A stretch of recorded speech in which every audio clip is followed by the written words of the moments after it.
Hi అండి. నమస్తే. నేను మీ Lakshmi. Welcome back to our channel. ఈరోజు మనం చేయబోయే రెసిపీ నాటుకోడి పులుసండి. చాలా టేస్టీగా అంతే సింపుల్‌గా చేసుకోవచ్చండి ఈ కూరని. ఇలా చేసుకున్న ఈ కూర ఇడ్లీ, దోస, పూరి, చపాతీ, రాగి సంగటి ఇలా ఏ కాంబినేషన్‌కైనా చాలా అంటే చాలా టేస్టీగా ఉంటుంది. గ్రేవీతోనే తినేయాలనిపిస్తుందండి. అంత కమ్మగా, రుచిగా ఉంటుంది ఈ కూరనేది.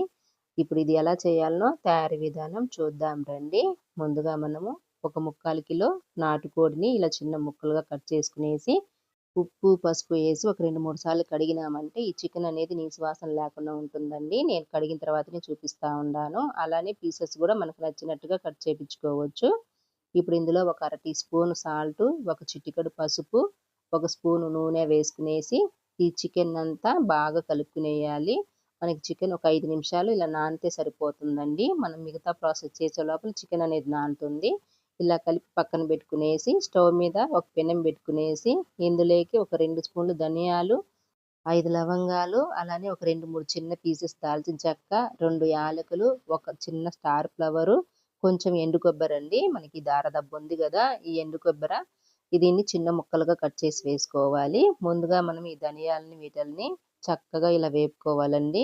ఇవంతా మనం మీడియం ఫ్లేమ్‌లోనే వేపుకునేయాలి. ఇలా ఇవి కొద్దిగా వేగిన తర్వాత ఇప్పుడు మనం ఎండు కొబ్బరి ముక్కల్ని చిన్న ముక్కలుగా కట్ చేసి వేసుకునేద్దాము. వీటిల్ని కూడా ఇలా కొద్దిగా వేగిన తర్వాత లాస్ట్‌లో ఒక స్పూను గసగసాలు వేసుకునేసి ఇలా ఒక్కసారి వేపేసి స్టవ్ ఆఫ్ చేసుకునేయాలి. మనకి వేడి మీదనే ఇవి వేగిపోతాయండి. ఇప్పుడు వీటిని పక్కన పెట్టుకునేసి ఇది చల్లారిన తర్వాత మిక్సీ వేసుకునేద్దాము. ఈ లోపల స్టవ్ మీద కుక్కర్ పెట్టుకునేసి ఒక 3, 4 స్పూన్లు నూనె వేసుకోవాలండి. మనకి నూనె అనేది కొంచెం ఎక్కువే పడుతుంది నాటుకోడికి. అలానే ఒక 2 మీడియం సైజ్ ఉల్లిపాయల్ని చిన్న ముక్కలుగా కట్ చేసి వేసుకునేయాలి. ఉల్లిపాయలు ఇలా కొద్దిగా వేగిన తర్వాత ఇప్పుడు ఇందులో ఒక 3 పచ్చిమిరపకాయలు, కొద్దిగా కరివేపాకు వేసుకునేద్దాము. ఇవంతా వేసుకునేసి అంతా ఇలా కలిపేయాలి. ఇప్పుడు ఇందులో ఒక స్పూను అల్లం వెల్లుల్లి పేస్టు ఫ్రెష్‌గా నూరింది వేసుకోవాలండి. ఈ కూరకి ఇలా ఫ్రెష్‌గా నూరిందైతే చాలా బావుంటుంది. ఈ అల్లం వెల్లుల్లి పేస్ట్ కూడా వేసుకున్న తర్వాత వీటిలన్నిటిని పచ్చి వాసన పోయేంత వరకు ఇలా వేపుకునేయాలి. ఇప్పుడు ఇందులో ఒక చిన్న టమోటాని ముక్కలుగా కట్ చేసి వేసుకోవాలండి. టమోటా మరి ఎక్కువేస్తే బావుండదు కూరకి. ఇలా చిన్నదైతే సరిపోతుంది. టమోటా గూడా వేసిన తర్వాత టమోటానంతా ఇలా చక్కగా మగ్గిచ్చినంక ఇప్పుడు ఇందులో మనం కలిపెట్టిన చికెన్‌ని వేసుకునేద్దాము. చికెన్ మొత్తం ఒకసారి ఇలా చక్కగా కలుపుకునేసి మూత పెట్టి ఒక 5 నిమిషాలు ఉడకనియాలండి. నాటుకోడి కూరని ఇలా చేస్తేనే బావుంటుంది. మూత గూడా మనము ఇలా గ్యాప్ ఇచ్చి పెట్టాలి. కుక్కర్ మూతనేది. మధ్య మధ్యలో చూసుకుంటూ ఉండాలి. ఈ లోపల మనం ఏంచి పెట్టినాం గదా! ధనియాలు వీటిల్ని మిక్సీ పట్టుకునేద్దాము. మీరు ఇందులో కొంచెం జీడిపప్పు వేసుకోవాలన్నా వేసుకోవచ్చండి. నేనైతే వెయ్యట్లేదు. ఇప్పుడు దీన్ని ఇలా మెత్తగా రుబ్బుకున్న తర్వాత పౌడర్‌లాగా ఇప్పుడు ఈ పొడిని పక్కన పెట్టేసి స్టవ్ మీద కూరని మూత తీసి చూద్దాము. మధ్య మధ్యలో గూడా చూసుకుంటూ ఉండాలండి. లేకపోతే అడుగంటేస్తది. ఇప్పుడంతా ఒకసారి ఇలా కూరని చక్కగా కలిపేసేసి, ఇప్పుడు మనం మిక్సీ పట్టిన ఈ ధనియాల పొడినంతా వేసుకునేయాలి.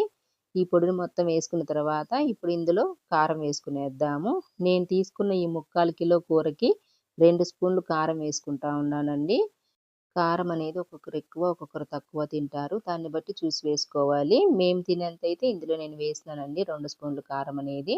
ఇలా అంతా చక్కగా కలిపిన తర్వాత మూత పెట్టకుండా 2 నిమిషాలు చక్కగా ఉడకనియాలి. ఇలా ఉడికితే మనకి మసాలా అంతా పచ్చివాసన లేకుండా ముక్కకు పడుతుంది. 2 నిమిషాల తర్వాత మళ్ళీ ఒకసారి కలిపేసి ఇప్పుడు ఇందులో గ్రేవీకి సరిపడా నీళ్లు వేసుకునేద్దాము.